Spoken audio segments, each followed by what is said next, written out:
ऑट्रा business park, Oros फाटा, Mumbai Goa highway touch, mall, retail wholesale market, commercial residential अशा एकूण 9 विंगचा भव्य प्रकल्प, 260 दुकानगाळे आणि 56 सदनिकांचे भव्य व्यापारी संकुल, 120 स्क्वेअर फूट पासून 3000 स्क्वेअर फूट पर्यंत गाळे भाड्यानं आणि विकत मिळतील। मर्यादित काळासाठी ऑफर, 10,50,000 पासून व्यापारी गाळे, सदनिका उपलब्ध। नियम आणि अटी लागू। संपर्क 8530 33 34 11।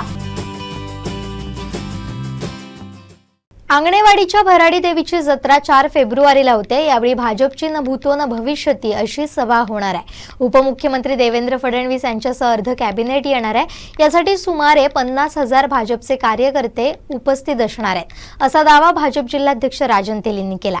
तर 73 किलोमीटरच्या डांबरीकरणासाठी 18 कोटींचा निधी पालकमंत्री रवींद्र चव्हाण यांनी दिलाय।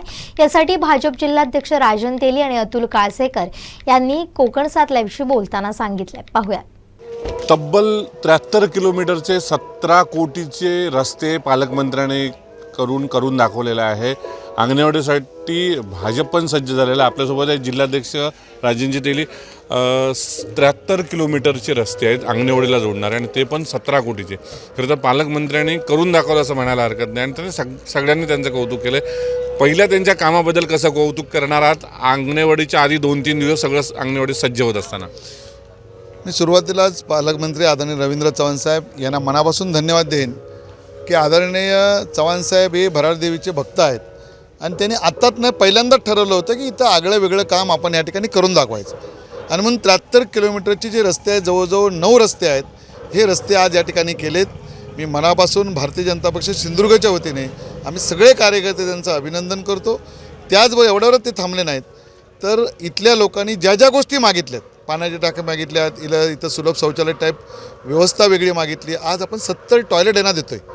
50 टॉयलेट एका बाजूला, 2 एस टी स्टँड आहे, तिथं 10 टॉयलेट वेगळे देतो आहे। भुयारी त्यांनी आपल्याला विद्युतच्या ज्या लाईन्स होत्या त्या जायलासाठी त्यांनी मागणी केली, आपण ती पण त्यांना त्या ठिकाणी दिली।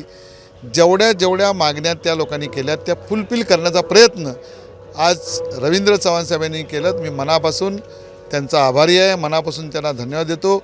आई भराडी देवीने त्यांना दीर्घ आयुष्याने उत्तम आरोग्य देवो अशा प्रकारची मी प्रार्थना करतो। हे सगळं होत असताना मुख्यमंत्री येत आहेत आणि उपमुख्यमंत्र्यांची म्हणजे भाजपची 4 तारखेला सभा होते। सज्ज झालेला भाजप सगळे कार्यकर्ते, कशी असेल सभा? मी आदरणीय राज्याचे मुख्यमंत्री शिंदेसाहेब आणि आमचे नेते आदरणीय देवेंद्र फडणवीस साहेब या दोघांना पण या ठिकाणी या अंगणवाडीच्या लोकांनी निमंत्रित केलेलं होतं। ते या ठिकाणी येत आहेत। मी मनापासून त्यांचं अभिनंदन करतो, त्यांचं स्वागत पण करतो आणि त्यांच्याकडून आमच्या ज्या अपेक्षा आहेत कोकणाच्या, विशेष करून सिंधुदुर्ग जिल्ह्याच्या, त्या पूर्ण करण्यासाठी आज आम्हाला तशी वेळ देवीच्या कृपेने आम्हाला या ठिकाणी मिळालेली आहे। आम्ही मुख्यमंत्र्यांचं पण स्वागत भारतीय जनता पक्षातर्फे जोरदार स्वागत या ठिकाणी करणार आहोत। मुख्यमंत्र्यांसोबत येणारे त्यांच्या मंत्रिमंडळाचे सहकारी त्यांचंही स्वागत करणार आहोत आणि त्याचबरोबर दुपारच्या सत्रात आदरणीय देवेंद्र फडणवीस साहेब या ठिकाणी येत आहेत। आमचे भारतीय जनता पक्षाचे त्यांच्याकडून फार मोठ्या अपेक्षा आहेत। मला खात्री आहे की त्यांनी आम्हाला जाहीर सभेला पण या ठिकाणी वेळ दिलेली आहे, जो आम्ही आनंदोत्सव साजरा त्यांच्या उपस्थितीत त्या ठिकाणी करू। त्यांच्याबरोबर राणेसाहेब असतील, त्यांच्याबरोबर विनोदजी असतील, आशिष शेलार साहेब असतील, पालकमंत्री रवींद्र चव्हाण साहेब आहेतच, प्रवीण दरेकर असतील, प्रसाद लाड असतील, अनेक आमचे मान्यवर जे मुंबईतले सगळे नेते मंडळी आहेत ते या ठिकाणी येतील आणि एक भारतीय जनता पक्षाचा आत्तापर्यंत झाला नाही एवढा मोठा उपक्रम या सगळ्या माध्यमातून या ठिकाणी उभा राहील आणि आमच्या ज्या कोकणवासियांच्या ज्या अपेक्षा आहेत या पूर्ण करण्यासाठी आम्ही त्यांना त्या ठिकाणी साकडं घालू। आणि मला खात्री आहे आज ज्या पद्धतीने कार्यक्रमाची तयारी सगळेच माझे सहकारी आणि ह्या जिल्ह्यातले सगळे नेतेगण, जिल्ह्यातले कार्यकर्ते ज्या पद्धतीने तयारी करतायत, तर ही जी सभा आहे ही न भूतो न भविष्य अशा प्रकारची होईल। इतिहास त्याची नोंद घेईल अशा प्रकारची सभा आमचे कार्यकर्ते या ठिकाणी करून दाखवतील। याच्या मागचा उद्देश एकच होता की वरच्या लोकांनी जे आम्हाला सांगितलं पार्लमेंट टू पंचायत, ती प्रक्रिया आज सिंधुदुर्ग जिल्ह्यात पूर्ण झाली आहे आणि म्हणून आज अशा प्रकारचा आनंदोत्सव सिंधुदुर्ग बदलतं आहे हे या ठिकाणी आम्हाला त्या दाखवून द्यायचं आहे। मला खात्री आहे की ह्या सगळ्या कार्यक्रमाचा इथल्या कुठल्याही म्हणजे चांगलेच परिणाम आपल्या जिल्ह्याच्या सामाजिक आणि सगळ्या आर्थिक व्यवस्थेला या ठिकाणी होतील आणि कुठल्याही परिस्थितीत त्रास अंगणवाडीतल्या भाविकांना किंवा इथल्या लोकांना होणार नाही याची खबरदारी आम्ही सगळी मंडळी या ठिकाणी घेणार आणि तशा प्रकारचं वचन आम्ही या सगळ्या ग्रामस्थांना दिलेलं आहे। मुख्यमंत्री पण असतील व्यासपीठावर? ते मी आज सांगू शकणार नाही, तो भारतीय जनता पक्षाचा कार्यक्रम आहे, पण स्वागत आम्ही जरूर करणार. अतुल काळशेकर हे आज सातत्याने या ठिकाणी भारतीय जनता पक्षाचं कार्यालय उभं करतात, इथल्या लोकांसाठी चांगल्या प्रकारचे उपक्रम या ठिकाणी राबवत आहेत. त्यामुळे मुख्यमंत्र्यांचं स्वागत आम्ही मोठ्या प्रमाणात भारतीय जनता पक्षाने इथंही करू, जिथं चिपीच्या एअरपोर्ट होतं तिथंही करू, आणि त्यांची जशी इच्छा असेल, त्यांनी आम्हाला तिकडे शुभेच्छा द्यायची इच्छा असेल, त्यांच्याशी बोलून चर्चा करूनच पुढचा निर्णय आम्ही त्या ठिकाणी घेऊ. उपमुख्यमंत्री येत आहेत, अर्थमंत्री आहेत ते, आणि विशेषतः कोकणातले प्रश्न, तुम्ही विरडीमध्ये स्वतः गेलेला होता, तो एक प्रश्न आहे. अनेक राजकीय प्रश्न असतील ते बाजूला ठेवतो. विकासाच्या दृष्टीने काय वाटतं? विशेष पॅकेजची घोषणा करण्याची शक्यता निर्माण झालेली आहे आणि असं चित्र आहे. काय वाटतं आपल्याला? विशेष पॅकेजपेक्षा आज पालकमंत्र्यांनी काही नवीन उपक्रम हातात घेतले आहेत. उदाहरणार्थ रेल्वेचं लूक बदलावेत आणि एअरपोर्टसारखं रेल्वे स्टेशन दिसावं, टुरिझम जिल्हा आहे, असे अनेक प्रश्न त्यांनी मांडलेत, त्याला चालना मिळावी.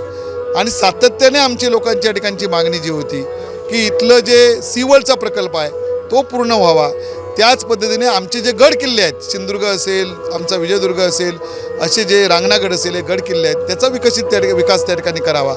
जी MIDC आमची आडाळीची आहे ती ऊर्जित अवस्थेत त्या ठिकाणी ताबडतोब त्या ठिकाणी सुरू करावीत. बाजूला जे आपण सातत्याने आमची भारतीय जनता पक्षाचे प्रयत्न करते आहे, प्रमोद जठार विशेष करून प्रयत्न करतात, तो आमचा नाणारचा प्रकल्प आहे, तो त्या ठिकाणी पूर्ण करा. आजचं आमचं जे इंटेन्शन आहे ते सिंधुदुर्ग जिल्ह्यासाठी, इथल्या तरुणांसाठी ज्या काही नोकऱ्या तयार व्हायच्या आहेत त्या इथंच व्हाव्यात, अशा प्रकारची संकल्पना भारतीय जनता पक्षाच्या सगळ्या कार्यकर्त्यांची आहे. आज भारतीय जनता पक्षाने बसून वरपर्यंत सत्ता दिली आहे. आज राज्य सरकारने, देवेंद्रजी असतील, शिंदेसाहेब असतील, राणेसाहेब असतील, ह्या सगळ्यांनी मिळून आमच्या ज्या आशा आकांक्षा आहेत ह्या पूर्ण इथल्या जनतेच्या कराव्यात, हीच मागणी आमची आज भराडी मातेच्या आशीर्वादाने या ठिकाणी आहे. तब्बल BSNLचे 4 टॉवर सुरू झालेले आहेत. उद्या जिओ सुरू होतोय, म्हणजे नॉट रिचेबल असलेल्या अंगणवाडी यावेळी भाविकांना रिचेबल पाहायला मिळणार आहे. नॉट रिचेबल होणार नाहीत. तशीच भारतीय जनता पक्ष अजून पण इथं व्यवस्था या ठिकाणी चव्हाण साहेबांच्या मार्गदर्शनाने केलेली आहे, ती निश्चितपणे होईल. आणि लोक यावेळी सुखी आनंदाने आपल्याला ह्या सगळ्या नेटवर्कचा उपयोग करून इथलं दर्शन पूर्ण देशभर आणि जगभर दाखवतो. धन्यवाद. येतोय शेवटचा प्रश्न घेऊन. अतुलजी, दरवर्षी तुमचा स्टॉल हा लक्षवेधी असतो भाजपचा. म्हणजे जेव्हा तुम्ही सत्तेमध्ये होता किंवा नव्हता, तुम्ही 26 जानेवारी म्हटलेलं की भाजपच्या तिकिटावर निवडून आलेले आमदार आज मंत्री पाहायला मिळतात, विशेषतः सिंधुदुर्गाचे पालकमंत्री.